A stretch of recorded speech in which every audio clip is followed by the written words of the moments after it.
Welcome to Chennai kitchen. இன்னைக்கு நம்ம சேனல்ல சமைக்க போறது ஒரு ட்ரை ஷ்ரிம்ப் ரோஸ்ட். நம்ம சேனல்ல ஏற்கனவே பிரான் தொக்கு பண்ணியிருக்கோம். இன்னைக்கு சூப்பர் டேஸ்டியா அதே இடத்துல ஒரு சிம்பிளான பிரான் ரோஸ்ட் எப்படி பண்றதுன்னு பார்க்கலாம். இந்த ரெசிபியில நம்ம குறைஞ்ச அளவுக்கு மசாலாவை அப்படியே நல்லா ஊற வச்சு சூப்பரா ஒரு ரெசிபி பண்ணியிருப்போம். இது ரைஸ் அண்ட் டிஃபன் வெரைட்டிஸ்க்கு ஒரு அட்டகாசமான சைட் டிஷ்ஷாக இருக்கும். கண்டிப்பாக ட்ரை பண்ணி பாருங்கள். சரி, இப்போ நம்ம ஒரு ட்ரை ஷ்ரிம்ப் ரோஸ்ட் எப்படி பண்ணுறதுன்னு போய் பார்க்கலாம் வாங்க. ப்ரான் ரோஸ்ட் சமைக்க தேவையான பொருட்கள் லிஸ்ட் இங்கே இருக்குது. அதே மாதிரி கீழே வீடியோவோட டிஸ்கிரிப்ஷன்லையும் கொடுத்துருக்கேன். முதல்ல இறால் சமைக்க ஆரம்பிக்கிறதுக்கு முன்னாடி ஒரு 1/2 கிலோ இறால் நான் நல்லா உப்பு மஞ்சளும் போட்டு கழுவி வச்சிட்டேன். இப்போ அந்த கழுவின இறாலில் உப்பு ஆட் பண்ணிக்கிறேன். 1/4 டீஸ்பூன் மஞ்சப்பொடி, 2 டேபிள் ஸ்பூன் மிளகாய் பொடி, 3 டேபிள் ஸ்பூன் மல்லித்தூள், 1 table spoon garam masala, 1 table spoon எலுமிச்சஞ்சாறு. இது எல்லாத்தையும் நல்லா கிளறி விடணும். சுமாராக இது ஒரு 10லேருந்து 15 நிமிஷம் ஊறிக்கிட்டு இருந்தால் போதும். இந்த நேரத்தில் நம்ம போய் நம்ம டிஷ்ஷுக்கு வெங்காயம்லாம் கட் பண்ணி ப்ரிப்பேர் பண்ணுற வேலையை பார்க்க ஆரம்பிக்கலாம். ஜென்ரலாக எந்த ஒரு மேரினேட்லையும் நம்ம லைம் யூஸ் பண்ணும்போது அது ஒரு 10லேருந்து 15 நிமிஷத்துக்கு மேலே ஊற வைக்கக்கூடாது. ஏன்னா அந்த லைம் அந்த மேரினேஷனோட டேஸ்ட்டையே மாற்றி விட்டுரும்.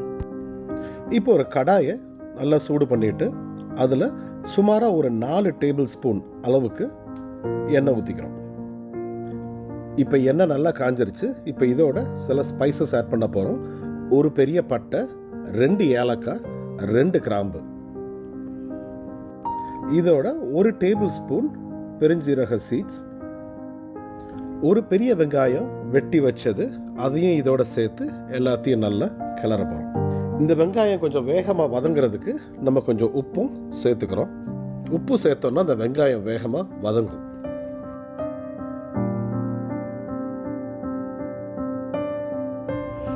இப்போ வெங்காயம் நல்ல ஒரு கோல்டன் ப்ரௌன் கலருக்கு வதங்கிருச்சு. இப்போ இதோட நம்ம 1 டேபிள் ஸ்பூன் ஜிஞ்சர் கார்லிக் பேஸ்ட்டையும் சேர்த்துக்கிறோம். சேர்த்துட்டு அதையும் அந்த பச்சை ஸ்மெல் போகிற வரைக்கும் நல்லா வதக்குறோம். அதோட கொஞ்சம் கருவேப்பிலை இலையும் சேர்த்துக்கிறோம். 2 முழு பச்சை மிளகாய் நடுவில் கீறி வச்சுருக்கேன், அதையும் அதோட சேர்த்துக்கிறோம். சேர்த்துட்டு இதெல்லாம் திருப்பி நல்லா கிளறி விடணும். இப்போ இதெல்லாம் நல்லா வதங்கினதுக்கப்புறம் நம்ம மேரினேட் பண்ணி வச்சுருக்கிற இறாலையும் இதோட போட்டு இப்போ எல்லாத்தையும் நல்லா கிளறி விடணும். இறால் குக் பண்ணுறதுல ஒரு முக்கியமான டிப் என்ன அப்படின்னா, அந்த இறாலை நம்ம ஒரு 4 நிமிஷத்துக்கு மேலே குக் பண்ணணும்னு அவசியம் இல்லை. இது ஒரு மீடியம் சைஸ் இறால், ரொம்ப சின்னதும் இல்லை பெருசும் இல்லை, ஒரு மாதிரி ஒரு மீடியம் சைஸ். அதனால சுமாராக ஒரு 4லேருந்து 5 நிமிஷம் டோட்டலாக குக் பண்ணால் போதும். நான் ஒரு 2 நிமிஷம் குக் பண்ண விட போகிறேன். அப்புறம் எல்லாத்தையும் நல்லா திருப்பி இன்னொரு ஒரு 2 நிமிஷம் குக் பண்ண போகிறேன். இடையில குக் பண்ணும் போது அடி பிடிக்கிற மாதிரி ரொம்ப ட்ரையாக இருந்துச்சுன்னா நீங்கள் 1 டேபிள் ஸ்பூன் எண்ணெய் இல்லை கொஞ்சம் தண்ணியை கூட தெளித்து விட்டுக்கலாம். இறால 4லேருந்து 5 நிமிஷத்துக்கு மேலே குக் பண்ணோம் அப்படின்னா ரொம்ப ஹார்டாக ரப்பர் மாதிரி ஆயிரும். அது நல்லா சாஃப்டாக டெண்டராக ஜூஸியாக இருக்கணும். அப்போ தான் அது டேஸ்ட் பார்க்கும்போது அந்த இறாலோட டேஸ்ட் நமக்கு அப்படியே அட்டகாசமாக தெரியும். அதனால ரொம்ப நேரம் குக் பண்ணணும்னு அவசியம் இல்லை. நம்ம நல்லா ட்ரையாக குக் பண்ண போகிறதுனால இது மூடி போட்டு குக் பண்ணக்கூடாது. அப்படியே அடுப்பை திறந்து வச்சு ரெகுலராக கிளறி விட்டுக்கிட்டு இருந்தோம்னா சூப்பராக ஒரு இறால் ரோஸ்ட் ரெடி ஆயிரும். இப்போ நான் சுமாராக ஒரு 4.5 நிமிஷம் குக் பண்ணியிருக்கேன். நம்ம இறால் சூப்பராக ஒரு ட்ரை ரோஸ்ட்டாக வந்துருச்சு. இப்போ இதோட இறக்குறதுக்கு முன்னாடி கார்னிஷ் பண்ணுறதுக்கு கருவேப்பிலை இலையும் இதோட ஆட் பண்ணுறேன்.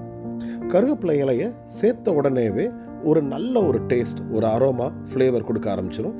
இதோட நான் வெட்டி வச்சுருக்கிற கொஞ்சம் கொத்தமல்லி இலையும் லேசாக தூவி விட்டுட்டு லைட்டாக கிளறி அப்படியே இறக்கிற போகிறேன். இது ரொம்ப சிம்பிளான ஒரு ரெசிபி. அதே இடத்துல ஒரு நல்ல ட்ரையான ஒரு இறால் ரோஸ்ட், ஒரு இறால் சுக்கானே சொல்லலாம். அந்த அளவுக்கு அட்டகாசமாக இந்த டிஷ் வந்திருக்கும். ரொம்ப கம்மியான இன்க்ரீடியன்ஸ் மசாலா போட்டு தான் இந்த டிஷ்ஷை நம்ம பண்ணியிருப்போம். கண்டிப்பாக இந்த டிஷ்ஷை நீங்கள் ட்ரை பண்ணி பாருங்கள். ரைஸ் அண்ட் டிஃபன் வெரைட்டிஸுக்கு எல்லாத்துக்குமே எக்ஸலண்ட்டான ஒரு சைட் டிஷ் அமையும். கண்டிப்பாக ஒரு ஆசம் ஸ்டார்டர் அப்படைசர். டெஃபினட்டாக இந்த ரெசிபியை ட்ரை பண்ணி பாருங்கள். லைக் பண்ணுங்கள், கமெண்ட் பண்ணுங்கள். எங்கள் சேனலுக்கு சப்ஸ்கிரைப் பண்ணாட்டி சப்ஸ்கிரைபும் பண்ணுங்கள். இன்னொரு வீடியோவில் உங்களை சந்திக்கிறேன். until then, see you. Bye-bye.